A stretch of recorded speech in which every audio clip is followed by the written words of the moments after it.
All right. Hello, welcome to Geeky Magic. And today we are going to be talking about, we're continuing our series this month around weight loss. And today I wanted to continue this conversation by talking about detoxification and talking about the importance of detoxification as it relates to weight loss. Now, why do we care? Right? Why do we care about weight loss and detoxification? What is the relationship between the two? Well, I'm going to talk today specifically around liver detoxification. So this is not just detox that's like some influencers telling you to drink, I don't know, cayenne pepper or cabbage for days or whatever. These are not silly influencer detoxes. This is the actual physiological process of detoxification.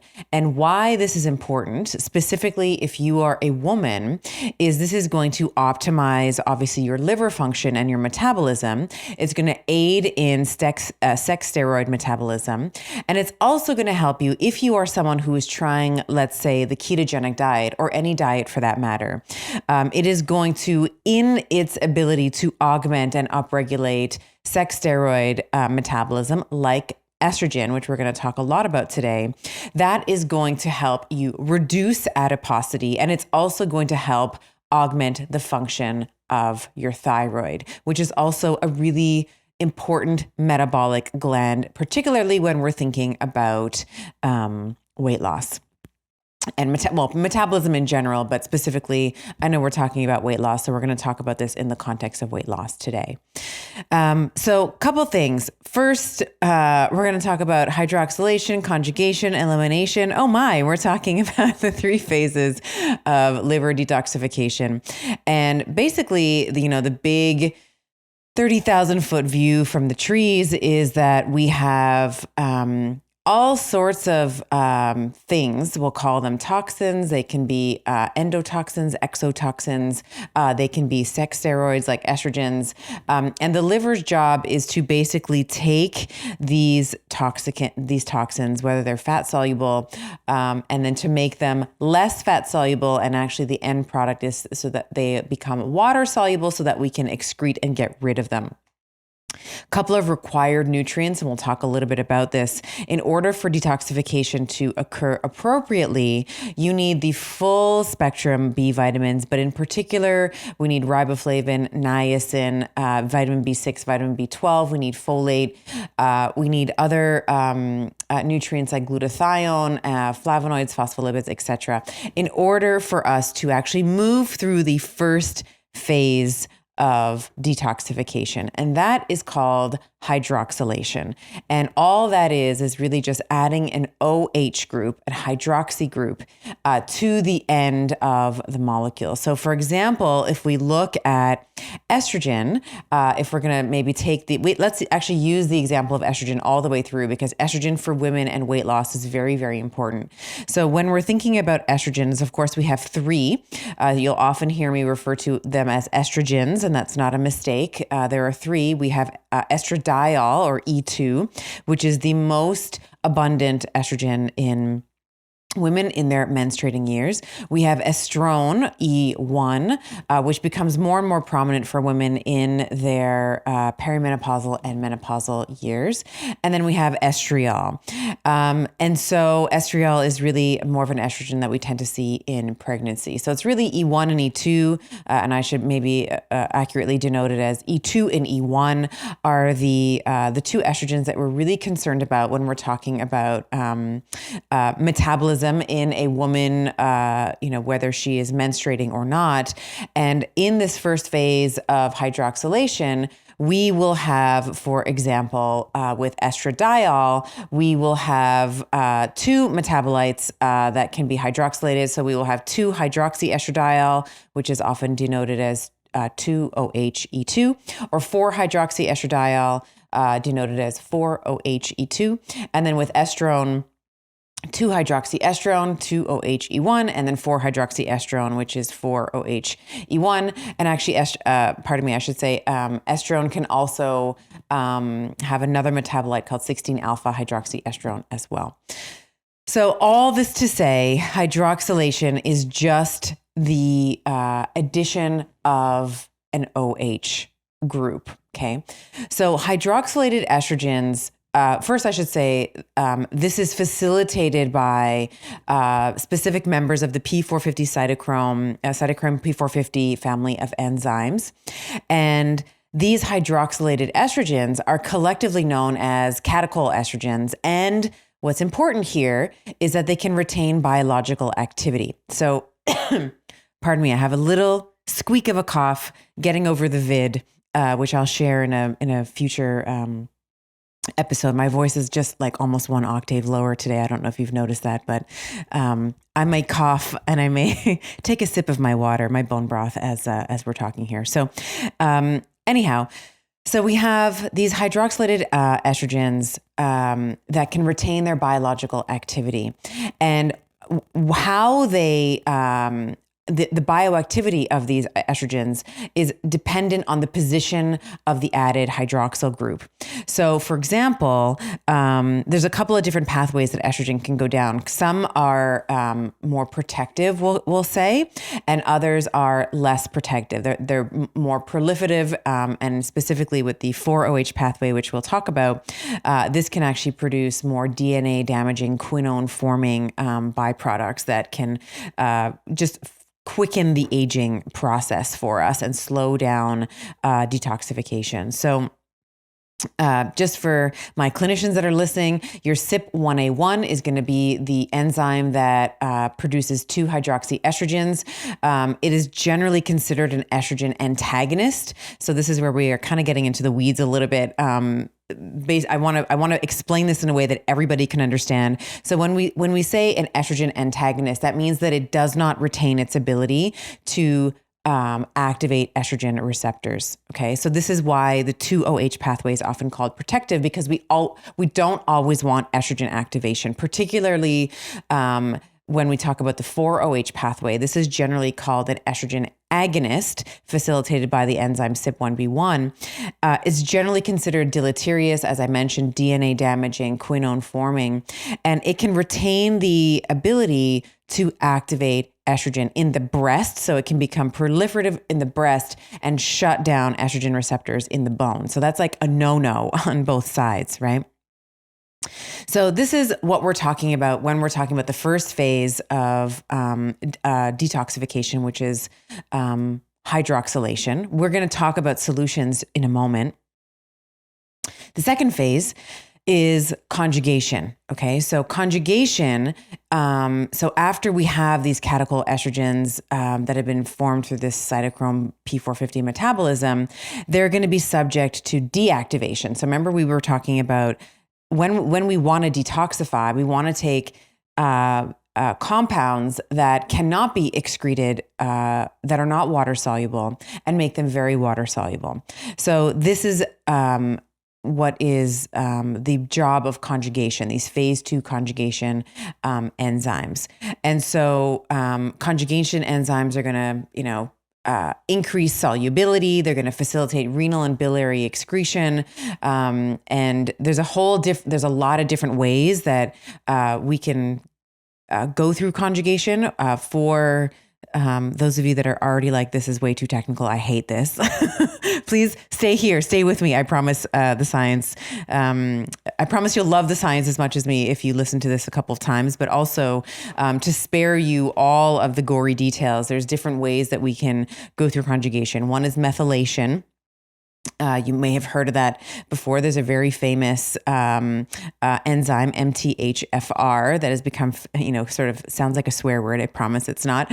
This is involved in methylation. This is facilitated by the catechol methyltransferase enzyme, or COMT. We also have glucuronidation and glutathionization via the glutathionase S-transferase enzymes. So all that to say is that first part of detoxification, we add an OH group. That's called hydroxylation for the cool cats. Second part is now we're making it much more water soluble via conjugation. And there's different ways that we can conjugate, okay?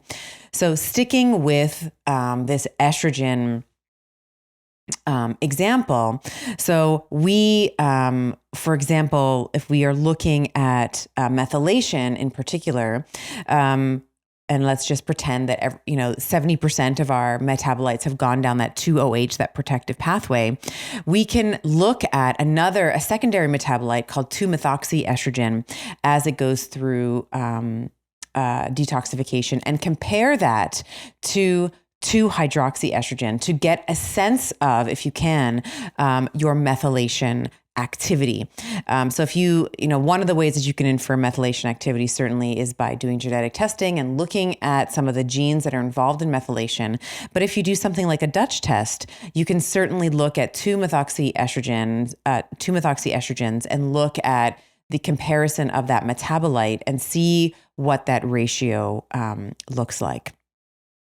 So phase 1, phase 2, and now I'm just going to explain phase 3, and then we're going to get into some action steps. And phase 3 is very important. This is the elimination piece. So this is where, and using estrogen, in our continuing example, we have estrogen now that has been hydroxylated, it's been conjugated, and now we have these conjugated estrogens that are put into the intestinal tract, and it meets the estrobolome, which is all to say that this is basically bacteria in the microbiome that are involved with getting rid of estrogen.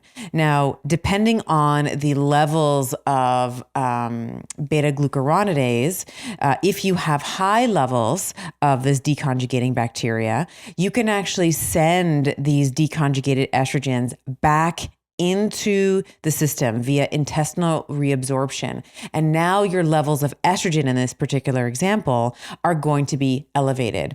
And of course, one of the, when we're talking about this in the context of detoxification and weight loss, we want estrogen, the golden rule of estrogen is use it and then lose it. So we want to use estrogen for all of its proliferative and anabolic effects.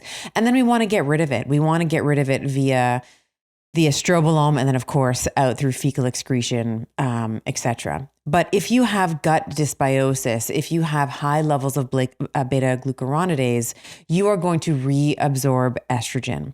Now, why is this important? So when we think about why this is important, one of the things that why this matters in the context of weight loss, and I've been focusing on estrogen specifically as I'm trying to explain detoxification, because estrogen levels and estrogen balance in a woman is crucial in her ability to lose weight. So if you are someone who's estrogen dominant, and by definition, at estrogen dominance, we talk about this in the luteal phase of a woman's cycle. So in the second half of your cycle after you've ovulated, if you notice that you have symptoms of PMS, if you have angry and, tender, I used to call my breasts like they were angry at me, like very, very tender to touch. If you have bloating, cramping, mood changes, when you do menstruate, notice that your bleed is very heavy, there's lots of clots in there. This may be a symptom or symptoms collectively of estrogen dominance. And if you are estrogen dominant, you are going to have a proclivity for putting on more adipose tissue or accumulating more adipose tissue. And this, of course, is going to affect thyroid function. As I mentioned at the beginning of this podcast, a very important gland in metabolism. And the more adipocytes you have, so the more fat accumulation you have, you're going to be releasing generally more pro-inflammatory cytokines. So you're going to have this sort of low level of chronic low-grade inflammation. You will also release other things like adipokines, adiponectin, and fat is going to, they're going to be, is an endocrine tissue. We used to sort of think that fat was this like just, inert, jiggly stuff that we didn't want. But this is a tissue that secretes hormones to distant parts of the body. And of course, when we have increasing levels of adiposity, we can also explain, there's sort of like almost a linear correlationship. They're sort of always twinning, obesity and diabetes. So we want to be thinking about estrogen in particular. We want to be detoxifying ninjas when it comes to estrogen, because if we are not getting rid of the estrogen, the circulating estrogen, we are now encouraging a fat accumulation state of affairs in a woman, which is going to necessarily affect thyroid function as well. So as you're accumulating more and more fat, estrogen also is secreted by the adipocyte, or by the adipose tissue, I should say more accurately. And this is also going to affect the thyroid. And specifically, we are going to block the ability of T4 conversion to T3 when we have excess estrogen in the system. So it is very much in your interest to be able to detoxify, particularly the sex steroid estrogen as a woman. And I don't want to, I know we're talking, I don't want this to sort of be like, how would you call this? Fear porn. I don't want it to be fear porn, because estrogen is a very, very important hormone for women. But anything, it's like anything, right? We want the Goldilocks version. We don't want too much. We don't want too little. We want it to be just right. And so, when we think about some of the required nutrients that's going to amplify your detoxification. So I was talking about the B vitamins at the top of our conversation. So riboflavin, which is B2, niacin, B3, B6, folic acid, B12, and other compounds like glutathione. We also have other required nutrients for conjugation. So when we were those are the required nutrients that are really important for hydroxylation. When we get to the point where we're conjugating, so remember the methylation piece, where the glucuronidation piece, the glutathionization piece, we also want things like glycine, taurine, glutamine, methionine. All of these things are incredibly important. These amino acids, N-acetylcysteine or NAC, which is a precursor to glutathione. We want these amino acids to help with conjugation. And so foods so here's where we get into kind of like the how-to piece. Like if you're a woman listening, you're like, okay, I want to lose weight. It's January. It's been COVID for 4,000 years. And now I've been putting on my own COVID-19. Like I've put on 19 or plus pounds. I need to get some of this weight off so that I can be metabolically healthy. One of the things that you can start by doing is optimizing your detoxification. And one of the ways that you can do that, even before you start counting calories and macros, which we're going to get into next week, is start consuming foods that are high. I would counsel you to start consuming meat. Like I am a meat-loving woman, and I would say that meat, and not just the muscle, but the organs are all really, really high in all of the compounds that I just listed, all the B vitamins, all the amino acids. It has the full complement of amino acids that you need. And if you're someone like myself who just cannot have organs, like I remember when I was a kid and I was forced to eat liver, it was just like boiled liver and it was disgusting. So I have like a bit of a trauma response to having liver now, and I realize I'm working on it. But in the meantime, I consume desiccated organs. So I use ancestral supplements. And I think we have a discount for listeners of the podcast. I believe it's 10%. And I'll make sure that the code is in the show notes. So I consume desiccated liver almost daily. And I also consume bone marrow. And so ancestral supplements, I take their liver, I take their bone marrow, I do the heart. I have a whole bunch of the other ones, but those are the ones that I take pretty regularly. I think I have their colostrum and the brain sitting around as well. But the ones that I consume every day are liver, bone marrow, and heart, because liver is really nature's superfood. Like it is nature's multivitamin. You're going to get the full complement of everything in there. So highly recommend that you consider that as well.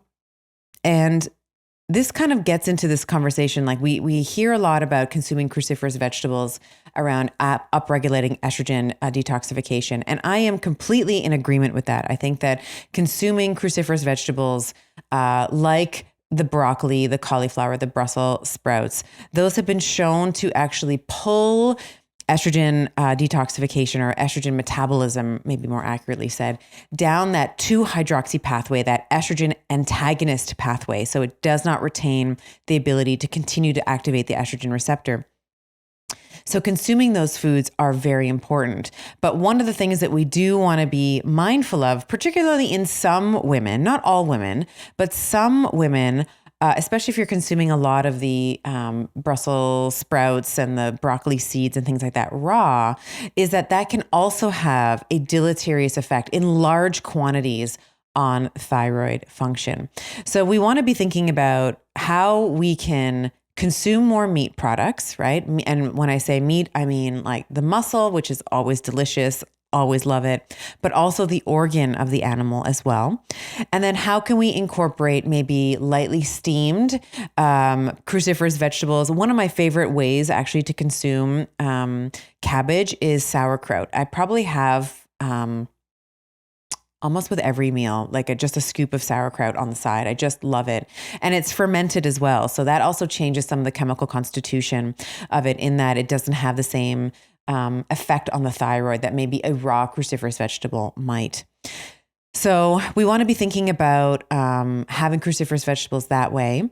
The other thing that you want to consider as a woman, particularly a perimenopausal woman. So if you are someone who is in her 40s or 50s, still menstruating, or even actually for my menopausal women, this is important for you as well. You really want to be cautious of consuming too much fiber. And this is where you can pick your jaw up off the floor. Because yes, I'm telling you that too much fiber consumption can be deleterious for my perimenopausal and menopausal women. And the reason for that is one of the jobs or one of the functions that fiber has in the gut.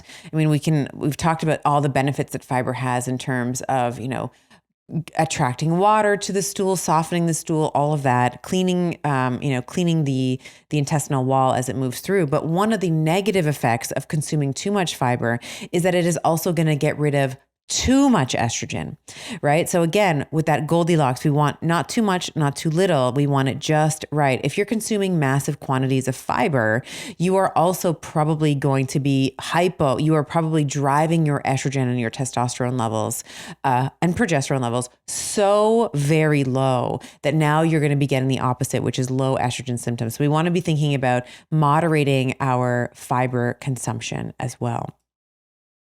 Okay, so meat and organs, that's one of the ways that we can start amplifying our detoxification process. Also through fermented foods like sauerkraut, as I mentioned, cruciferous vegetables. And the fermented foods are also going to be very good in supporting phase 3 of liver detoxification, which is that elimination piece in the gut microbiome. And I'm a really big fan here of, and I've talked about this in the past, these resistant starches. So we get resistant starches from things like raw potato starch, from green plantains, green bananas, cooked and cooled rice, cooked and cooled potatoes. And those are really, really awesome for feeding the colonocytes, feeding the cells in the large intestine so that they can, and to help with controlling levels of beta-glucuronidase so that you can efficiently, in the context of estrogen, eliminate the estrogen where and when it is needed. Okay, a couple other ways that we can detox. So I've been talking a lot about nutritional or chemical detoxification. Certainly other ways that you can amplify detoxification. You can sweat. So I'm lucky enough to have a sauna in my home, and it's actually something that I was using to replicate a fever with my latest infection. I never get sick, but with this big bad bug that shut down the entire world, I was using the sauna daily, and in the beginning, like twice a day, so I could replicate like I was already producing a fever, but I was like, I want to go all in on producing a fever, like, this artificial increase in my core body temperature. So saunas, if you don't have access to a sauna, of course, you can take a bath as hot as you can take it, get under there, stay in there as long as you can. And then once you're done, get some warm woolly pajamas on, get under the covers, and continue to sweat for as long as you can. Same is true for a hot shower as well. You can still replicate sweating in a shower. Of course, you just don't feel that you're sweating because you have water on you. Now, the other way that you can continue to detoxify is to support kidney function, and that's through hydration. So I want you to think of hydration more as an anabolic process, because cells are not able to do their job properly when they are dehydrated. So, in order to grow muscles, you need to be, your muscles need to be hydrated. In order to create maximal ATP, your cells need to be hydrated. In order not to start a stress response in your brain needs to be hydrated. So a general recommendation is at least 2 liters of water, or 2 quarts, if you're American, daily. I would say closer to 3 or 4 is better. I usually take in a minimum of 3, often 4. In the past couple of days, I've been taking 5 or 6, because I'm trying to hydrate. And then other ways, of course, is like your lungs. Your lungs are, of course, the primary source of beta oxidation. This is actually how we burn fat. So breathing is actually that CO2, that O2-CO2 exchange, which of course necessitates good quality air. So if you have been living inside your home, scared that you are going to catch the big bad bug, open your damn windows, girl. Just let me just come out and say that you need fresh air. Often, the air inside a home is more polluted than the air outside of a home. And there are natural sort of antibiotic and antiviral mechanisms in nature, even anti-mold mechanisms to sort of keep those things at bay. So open your windows, get outside, even better. But if you're too scared to go outside, or you just are, where you live where I am, where right now it's just bone chilling cold, and you don't want to go outside, I still think you should go outside. But if you don't want to, just open your windows. And then, of course, doing things like diaphragmatic breathing is really important as well. One of the ways that you can train your breathing system is to actually sleep on your stomach. This is actually one of the primary protocols with acute respiratory distress syndrome. One of the things that they'll do in the hospital is they'll flip you over onto your belly, because they're trying to induce diaphragmatic breathing. So you can do that at home by sleeping on your stomach. Yes, it's good for you. It's actually amazing for training diaphragmatic breathing. Also, just from a postural standpoint, amazing for maintaining the lordotic curve in your neck, amazing for stretching out the deep flexors in your neck, which get tight because we're hunched over our phones and our computers all day long. And particularly one of the more powerful neck flexors is the sternocleidomastoid, those 2 big chunky muscles on either side of your neck. It's also involved in contralateral rotation. We won't get into kind of the mechanisms of SCM, but that is a really big neck flexor. And so when you are turning your head to the side, which is, you have to do that when you're lying on your stomach to breathe, you are stretching out one of the SCMs. And of course, we know that you don't stay in one position all night long. You're constantly moving. That's called normal sleep. So that's also another benefit, in addition to training your lungs, because your respiratory system is dependent on a strong and sturdy and toned diaphragm. And when I say toned, I don't mean like a silly fitness model word. I mean, actually, I'm talking about the neurological tone of the diaphragm. We want neurological tone, and we want the muscle itself, which is what it is. It's basically an umbrella that extends, to the front and back of the body. We want adequate tone in that muscle so that it can expand.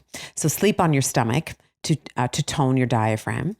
And then, of course, if you're not sweating, if you're dehydrated, you're constipated, or you're not breathing right, and your liver is being asked to process an excessive amount of stuff, you're going to struggle to detox. So we want to make sure that at least some of these parameters are being hit as a precursor to losing weight. So you want to make sure that you're sweating every day. And we talked about hot showers, hot baths, or saunas. Of course, that can also be facilitated by working out, but we're going to talk about working out in depth in February. That's going to be the Geeky Magic topic for February, which is all going to be about resistance training and building a beautiful body. So you need to sweat. You need to be hydrated, right? So you don't want to be dehydrated. You don't want to be constipated. You want to be pooping once a day. So at least 1 BM, 1 bowel movement a day. And you can go back and listen to my conversation with Dr. Mary Party on what the poop should look like, how often you should be going, and we talk all things poop. And we want to be amplifying our liver detoxification, particularly in the context of weight loss as it relates to estrogen. So, this Geeky Magic is designed to be almost a primer on detoxification. Hopefully you have some action items here. So we know just kind of as a summary of what we've been talking about, we want to be thinking about consuming meat and meat organs. And if you don't want to eat meat organs, if you're in camp desiccated organs like I am, that's super easy. You can pick something up from Ancestral Supplements, which is a company that I love. They have only New Zealand. They have a really high quality meat that they use from New Zealand. So you can do the desiccated organ route. You can consume cruciferous vegetables, fermented vegetables as well, like the sauerkraut I was mentioning. There's others like kefir and other things that I didn't get into, natto, but sauerkraut is by far and away my favorite. And then we want to be supporting the microbiome again through fermented foods, again through making sure that we're hydrated, that we're sweating, that we are breathing properly. And this is not necessarily specific to phase 3. It's just overall, this is how we are detoxifying. So this is something I'd like you to think about in the next week. Like, where are some of the ways, whether it's nutritionally or it's mechanically in your everyday life, where can you be sweating more? How can you be sweating more? How can you tone your diaphragm? Can you sleep a little? Can you start training yourself to sleep on your stomach? We've actually been told societally, like from a societal perspective, that this is actually really bad. And I can tell you that if you don't have a curve in your neck and you have poor diaphragmatic tone, you're fucked. Like you need to be able to have enough room for the discs so that you can continue to turn left and right, so that, when you're doing a blind check in your car, that it's not your whole torso that's moving, it's just your neck. We still want to be able to have neck movement. But also for that diaphragmatic tone that I was talking about, in order to facilitate healthy lungs, particularly in a pandemic with a virus that targets lung function, respiratory function. So we want to be thinking about how we can optimize our lung function. That is one of the ways to do it. And as I mentioned, I'm currently, the biggest thing that happened to me was I lost my voice, which is why I sort of sound like this. But I'll be talking a lot I'm going to do a Geeky Magic soon on all of the protocols that I did when I found out I had it and how I got over it. Honestly, like I've said before, it felt like a man cold. Like it was annoying. Like, the first night, like did have some back pain and all of that. But other than like the biggest thing that happened for me was I lost my voice, which is not great when you have a podcast. But hopefully you understand my somewhat deeper late night FM DJ voice right now. Hopefully by the next time you hear me, it'll be back to normal. Okay, so that is a primer on detoxification for weight loss. Look in your life where you think that you might be able to amplify detoxification, and we'll see you next week. We're going to talk more about the ketogenic diet as a metabolic intervention for weight loss. See you then.